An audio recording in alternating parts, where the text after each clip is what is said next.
Welcome back into the Sean podcast. Oh, it's that time again. Time to get that fantasy advice, good or bad. I'm the Big Ush. Here's the Cat Daddy. Cat Daddy, what's on your mind? Oh man, this weekend we saw some of the biggest and best rivalries in football. We saw the Green Bay Packers and the Chicago Bears. We saw the Dallas Cowboys versus the referees. And we saw Sean versus Sean in fantasy football. I ain't talking about it. That's right. This weekend we saw the Big Ush. We saw the Cat Daddy going head to head in what I can only describe as epic. A clash of two titans. And no, I'm not talking about Derrick Henry. But he did really well this weekend too. I call it epic. I call it robbery. But that's okay. we gonna get into the mix here.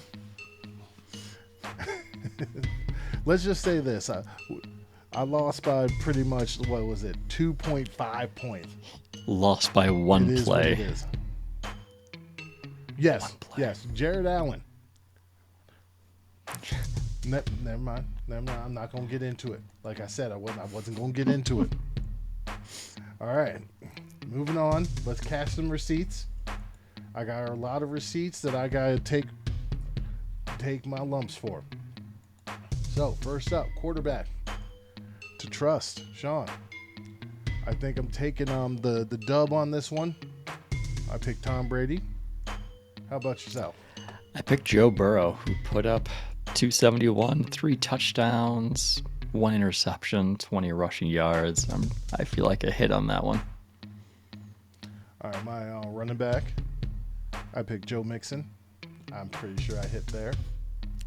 I had Najee Harris, who got 81 yards on the ground. He got 46 through the air with a touchdown. I got that one. All right, and then I had Terry McLaurin. I did not hit this one. He did not do that well. You're not alone, because I had Michael Pittman going against Houston, but this was before I even found out that known Texan killer T.Y. Hilton was being activated and returning to the lineup this weekend. Yeah, Pittman got me, 2 receptions, 35 yards on 3 targets. Wentz clearly had eyes for Hilton, throwing to him 4 times, 80 yards. Ooh, that was a miss for me. All right, tight end wise, I missed here. I had Tyler Higbee. He did not get enough for the. He did some work, but he did not enough work. Tight ends. Tight end, I have a question. That one's I'm not sure of because I had Zach Ertz, and he had 4 receptions, 29 yards. He had the ever important touchdown, and touchdowns are always good when it comes to the tight end position because the tight end position really only scored 13 touchdowns as a whole this past weekend. We'll allow it with an asterisk. I'll take my victories where I can get them. All right, now, next up. Who you don't trust. I had Ryan Tannehill, who tried to make me a liar, but he did not. 217 yards and an interception. And he did have a rushing touchdown, but he only had 3 rushing yards. I don't think that's enough to make me a liar here. No, but I think you got that one. All right, next up. All right. Sean, Sam Darnold. Yeah, I was right for the first 58 minutes of this game because Sam Darnold just wasn't doing anything. He looked bad. The 2-minute warning, I don't know what it was about that, but after the 2-minute warning, he has 83 passing yards. He has a touchdown. He has a 2-point conversion, adds in 13 rushing yards. That final drive gave him upwards of about 12 points, finishing with around 16. So we'll give you a victory. victory. Give it to me? Yes. We'll give it to you. All right, next up, Josh Jacobs. Did not do it, I don't believe. So I'm going to take that victory. I had Miles Sanders. I said last week, you can't run in the Tampa Bay defense. His numbers at halftime were 1 carry for 1 yard. No touchdowns. He also had 1 reception for 4 yards. No touchdowns. So Sanders' first attempt in the second half, he was just swallowed up by Vita Vea after Vita Vea beat a double team. So that just goes to show how bad his day went. It was 66 scoreless yards. Next up, I have Kadarius Toney. And I get it. He left the game early. But you take your victories where you get it. He did not do well. Nope. My wide receiver was Odell Beckham Jr., who ended the game with 5 receptions for 79 yards. What are we thinking? Did I get that one or not? Yes. You think you Yes, got you it? did. All right. I'm gonna give you that. You're mighty generous this week. Cole Kmet was my next one. Cole Kmet did not do well. It looks like we hit on all of our don't. Yeah, my tight end was Darren Waller, who ended with a 5 for 59 line. No touchdowns in there. I mean, you're thinking the Raiders put up 34 points. None of them belong to Waller. All right, next up, Sean's favorite segment. This is where I pick out players who had strong performances this week, and we see how Sean feels about them going forward. First up, Tay Bridgewater.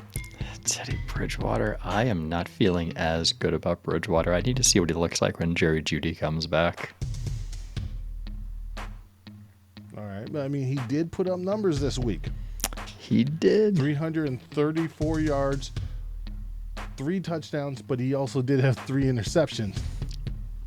So, you know, but I mean, the 3 touchdowns do help that. Yep. Is it sustainable? All right, now, Derek Carr. He had a rough week the one week, but he had kind of a bounce back this week. How you feel about Derek Carr? I feel better about Derek Carr than I do Teddy Bridgewater. All right. One more. I know you're going to love this one. Ben Roethlisberger. He says this because I have Deontay Johnson in our league, so I kind of rely on Ben Roethlisberger, and watching him on Sunday night. You kind of hate on Ben Roethlisberger. I do. I really do. And Sunday night kind of shows me why, because I think he targeted Deontay Johnson 9 times in the first half, which is fantastic. But in the second half, all he had were 2 poorly thrown balls in his direction that they probably credited as drops to Deontay Johnson, even though Ben Roethlisberger wasn't even throwing them well at all. Man, I don't feel good about Ben Roethlisberger. I don't. All right, next up, got the wide receivers are up next, and the first one's going to be a fun one. Jalen Waddle. Jalen Waddle, if you're in a PPR league, there's going to be some value there because this is the second time this year that he's had 10 or more receptions. Now, if you are not in a PPR league, this is going to be terribly frustrating to own Jalen Waddle because he gets you those 10 catches, but he also gets you 58 yards or 70 yards. Maybe he gets a touchdown depending on how the play calling's going. If you have a PPR dynasty keeper type league, he's going to be a good option. If you're in standard redrafts, I don't think he's being utilized well enough to get you what you're looking for. But if you have a bench spot and you can spare it, stash him. All right, next up, Donovan Peoples-Jones. Pass. Odell Beckham Jr. was limited due to an injury. Jarvis Landry is going to be back soon. If you are desperate and you could afford the stash, put him on your roster, but I'm passing on him. All right. Marvin Jones Jr. Jacksonville is looking better on offense, right? But when you start with nothing, anything looks like improvement and getting better. I don't know how much he's going to be the preferred option. Laviska Shenault, he was getting his number called, I thought, more frequently this past weekends. So I would slide Marvin Jones in between. Who was the first one we talked about? Jalen Waddle and Donovan Peoples-Jones. I'd slide him right between those two. I got 2 more for you. Big week for wide receivers. Osborne. KJ Osborne. From Minnesota, you want your wide receiver to either be Justin Jefferson or Adam Thielen. We are coming up on week 7. And for this year, week 7 is going to be probably the worst week that people have across the entire season because there are 6 teams out on bye this week, which is the most of any week this year.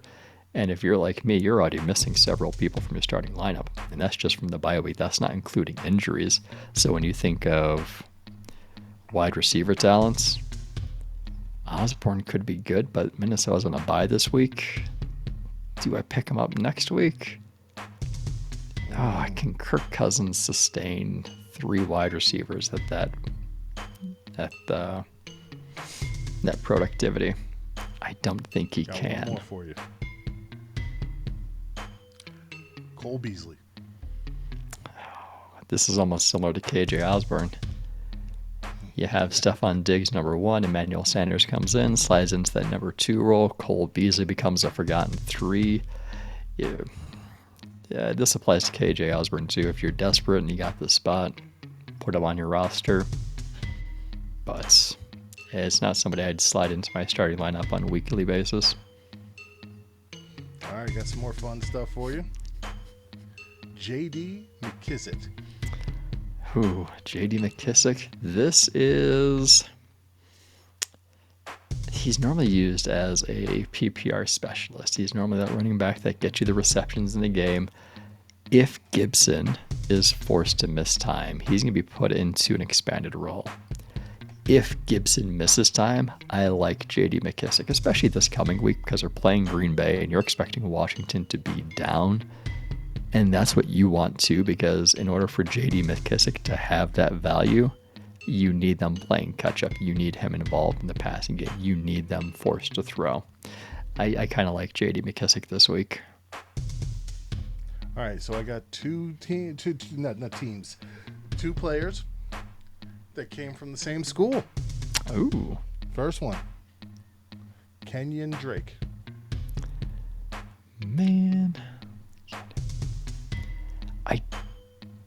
I don't know the Las Vegas Raiders. I don't know what they're doing. Kenyon Drake got 2 touchdowns in there, which is surprising because he didn't seem to be that well utilized. And John Gruden was a coach, but now you have Rich Bisaccia, and he's throwing the ball to Drake. I think Drake had a rushing touchdown too.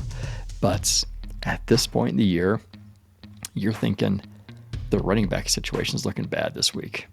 Ezekiel Elliott's out on bye, James Robinson's out on bye, Austin Eckler's out on bye, Dalvin Cook's out on bye, Najee Harris is out on bye, Kareem Hunt just got put on IR, Nick Chubb is not playing this week. So yeah, I think I'd roll with Kenyon Drake if I had to. And last one, Mark Ingram II. Oh, I hate the Texans for fantasy purposes. Because they're going to be trailing in a lot of games, and the only person I would trust on the Texans would be Brandon Cooks in a redraft league. But with all those people I mentioned being out this week, you can't say no to a starting running back. All right, tight end is very interesting this week. First one, Noah Fant. Yeah. Yep, Teddy Bridgewater throws his way early and often. I like Noah Fant. O.J. Howard. Man, I don't like the Tampa Bay tight end situation because you got Gronk, you have Cameron Brate, you have O.J. Howard, and it's almost like they're wide receivers. You don't know which one's going to show up each week. I cannot trust O.J. Howard. He hasn't shown consistently. Ricky Seals Jr. Seals Jones. Yes, add with confidence while Logan Thomas is out. However, even when Logan Thomas does return and he gets healthy, there were plenty of times where I thought Ricky Seals Jones was playing better than Logan Thomas. So I'd feel a lot better about Ricky Seals Jones than any of these other two.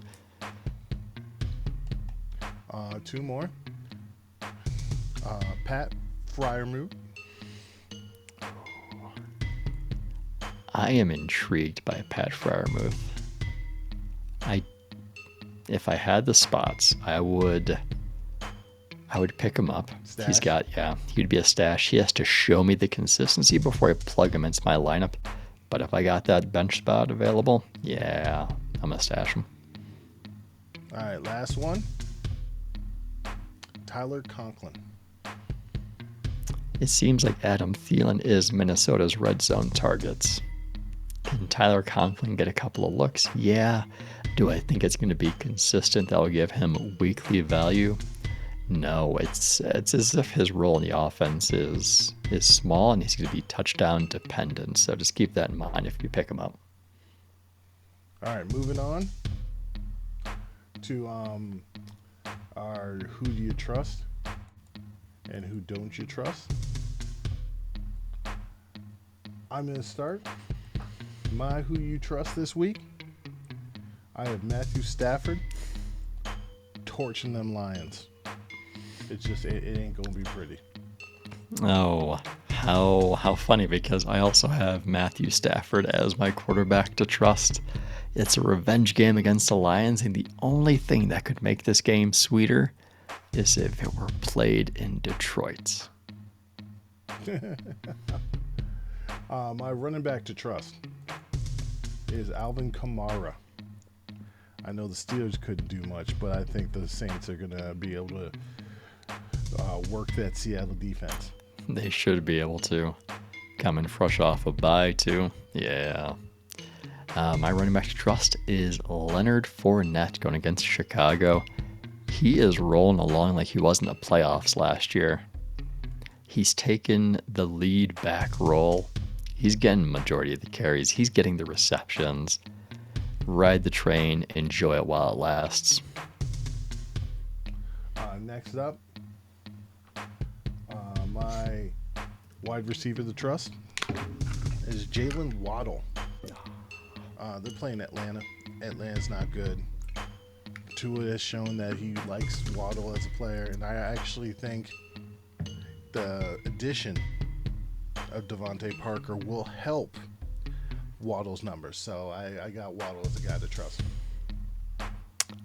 I like Waddle in our league because it's full PPR. So when he gets those 10 receptions, I really enjoy that. Watching him go for 70 yards on those 10 receptions was not quite as enjoyable, but nonetheless, I hope you're right. Now for this one, I need you to sit down, brace yourself.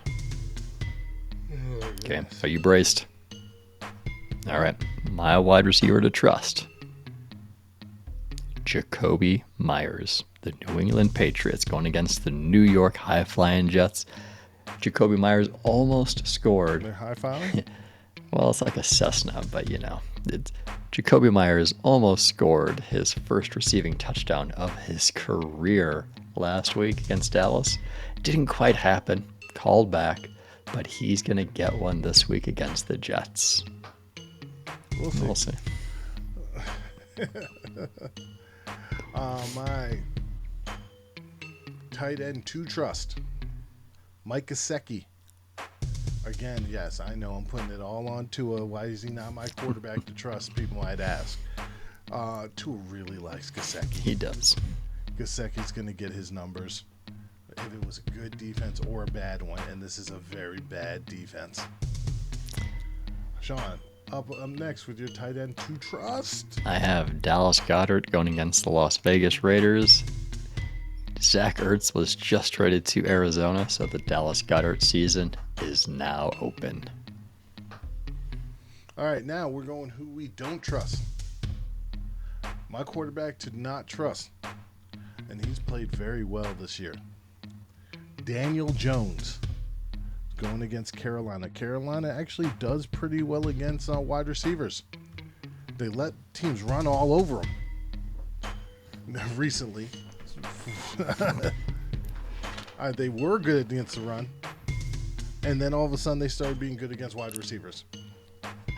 So, I have, especially if Stephen Gilmore does come in, it's going to be very interesting. So I have Daniel Jones not having a great game considering who are his weapons? Well, he should have Sterling Shepard. maybe Evan Engram. Maybe. Exactly. All right. Yours not trust. So if you remember from a few minutes before, my quarterback to trust was Matthew Stafford in the revenge game. My quarterback not to trust is actually on the opposite side of the ball, which is going to be Jared Goff going against his former team in the Los Angeles Rams.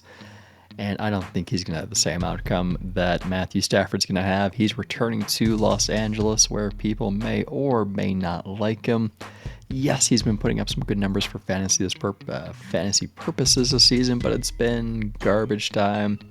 And he's going to run into trouble with this Los Angeles Ram defense, which I think is really familiar with him. All right. Next up,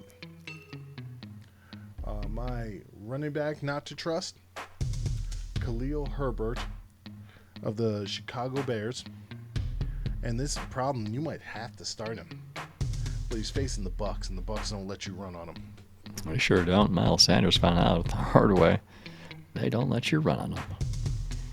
My running back not to trust is going to be from the Miami Dolphins, Myles Gaskin. He's going against Atlanta. Now, while Atlanta does not have an imposing defense, Miami's coming off a game in London, big traveling, and the offensive staff just doesn't know what to do with the running back position as a whole, let alone Myles Gaskin as the individual. There's no reason he should be splitting carries with two other running backs.